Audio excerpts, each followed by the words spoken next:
Today's movie is Lost Soul, the doomed journey of Richard Stanley's Island of Dr. Moreau from 2014. Theme song. Cartoons Reviews! Cartoons Reviews! Alright, as always, if you want to watch the movie, I'll put links in the description below. And I'll also put links to the Island of Dr. Moreau from that we're talking about so you can watch it too. So, this is the first for this channel. This is the first time I've reviewed a documentary. So, if you were in the movies in the 90s, especially genre films, you remember hearing all about all the drama behind the scenes of the 1996 version of Island of Dr. Moreau. And the movie itself, the end product, so not only was the creation of it, but the end product was bonkers. With Val Kilmer, I think Val Kilmer ended up, his performance is a lot like what Johnny Depp would go on to do with the Pirates of the Caribbean movies. Only that worked, this doesn't. And Marlon Brando just being crazy pants.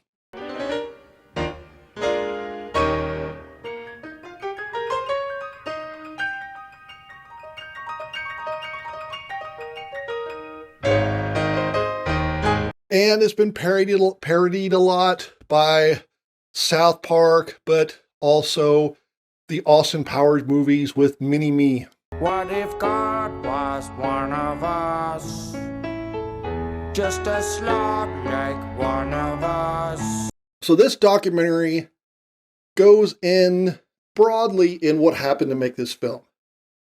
So as a film, if you're interested in the process, it's definitely worth watching because there's so much craziness that went on with this movie. So not only was there craziness leading up to the original director, Richard Stanley, getting fired, but also once they started filming it with the new director.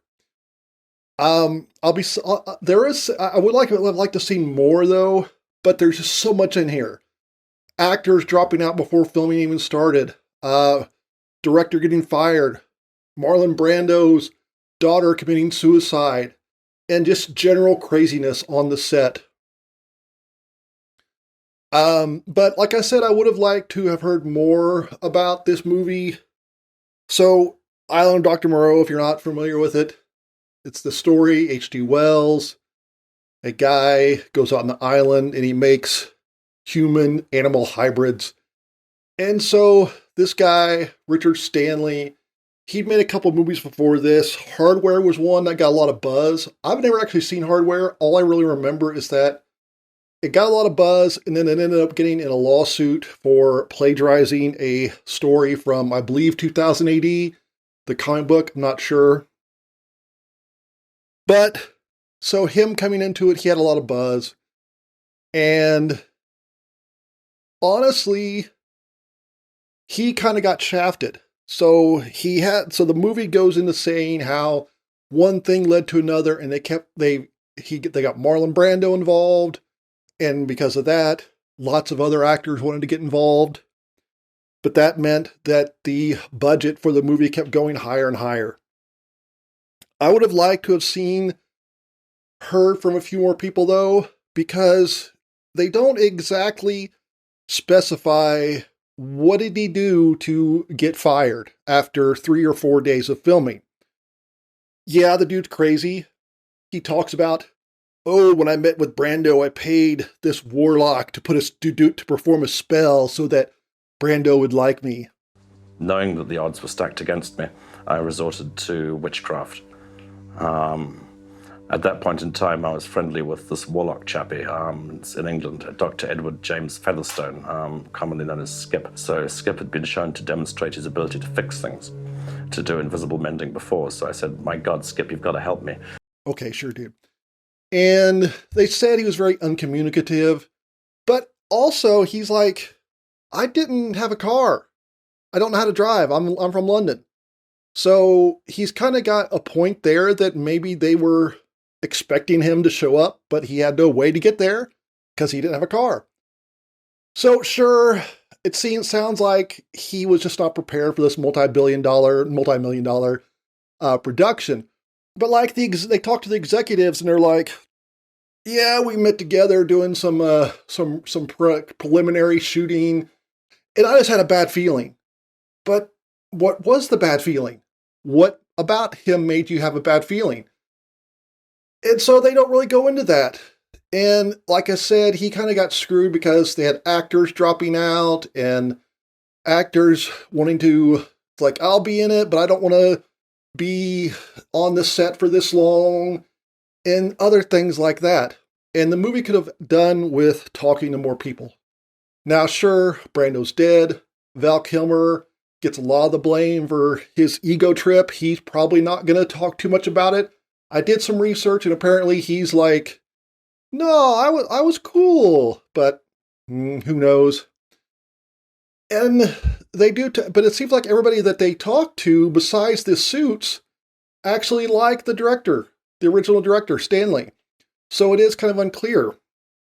And they could have talked to more people because, like, 3/4 of the way through, they're showing some, video camera, VHS camcorder footage. And hey, there's Ron Pearlman. Like, you could have talked to Ron Pearlman, I'm sure. I actually tried to look up, and he does talk a little bit about the movie in a memoir he wrote, but I couldn't get a full copy of it, and I don't care enough to pay for it. But I would have liked to have heard what Ron Pearlman had to say. Basically, he just said, I found one interview with him, he was like, yeah, Brando was in it, so I wanted to be in it. And so there we go. Hold up, wait a minute, I'm going to interrupt myself. As I was getting ready to edit this movie, I did a little bit more research and found an interview with Ron Pearlman where he was on Mark Maron's podcast. I'll give a link to it in the description. And he talks about the movie a little bit. He said that he was asked to be in the documentary, but he didn't want to be because he didn't know the full story himself. So I take it back about that criticism of the movie. Interesting, in that interview, Pearlman says he wasn't even there yet when they fired the first director.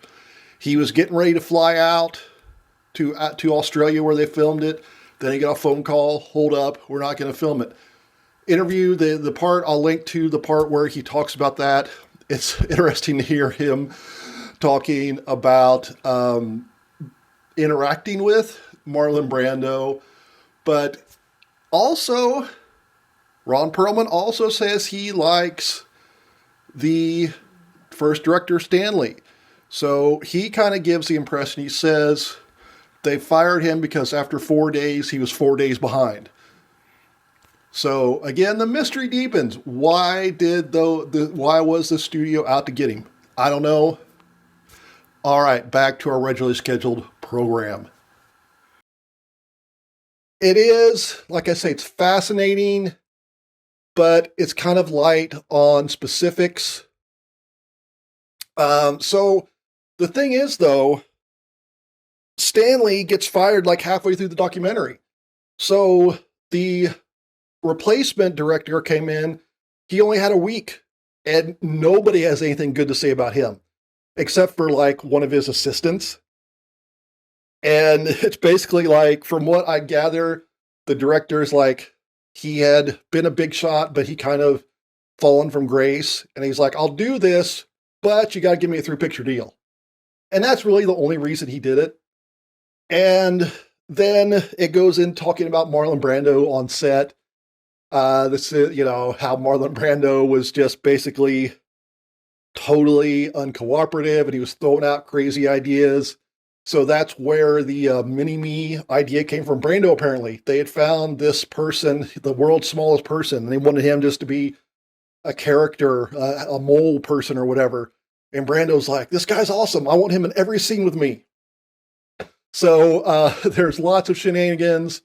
And then Val Kilmer was also pulling shenanigans. Then the main actor leaves sort of a few days into it. So it's amazing. But I would have liked to have seen more. So I'm going to give this 4 thumbs up. It answers questions. I still have a lot more, though. I want a sequel. So I'm rearranging things, and I got some glare here. I think I'm going to need to fix that. Please like and subscribe if you want me to fix the glare. All right. Deuces.